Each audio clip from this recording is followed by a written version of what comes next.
born more than a month early. And so for infants that are born within that window of 4 to 6 weeks early, they may not be producing surfactant yet. Certainly, if they're born really premature, infants can be born, you realize, at about 22 to 23 weeks gestation and can survive. They may only weigh about 14 ounces, 13 ounces, and require lots of care, right? But they can survive. But guess what? They have to be on a ventilator. Why do they have to be on a ventilator? They're not making surfactant. Sometimes they won't start making it until they reach that gestational age of 40 weeks. So it could be if they're born at 22 weeks, they won't start making surfactant for another 3 months or more, right? 4 months even. 5 months, what? Yeah, 4 months. Okay. So that requires that ventilation to do that. So that infant respiratory distress syndrome occurs due to that decrease in surfactant production. And like I said, it may be that if an infant's born at 6 weeks premature, that they already are making surfactant. My son was 6 weeks early, and he had no problem at all. He was making surfactant fine.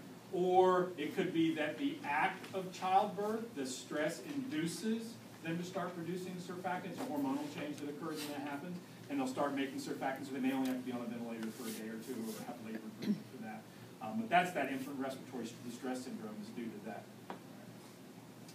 So ventilation's easy, right? Air's going to move from high pressure to low pressure, change the volume. What's the order? Muscles contract, volume changes, pressure changes, air moves. Perfect. That's easy. To allow that to occur with the least amount of resistance possible, we want to have the lungs partially inflated, right? So how do we prevent the lung from collapsing because it's elastic? We prevent it by having that negative intrapleural pressure. That's one of the functions of the intrapleural space in the pleural membrane, is to create that.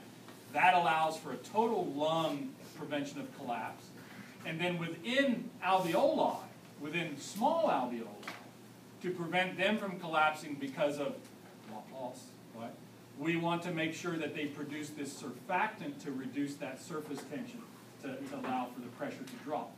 If those things are true, if you're making surfactant and you have an intact pleural membrane, all it is contracting muscles and changing the volume of the thorax to allow for air to move. And that's a ventilation. That seem all right? Shall we take a little break?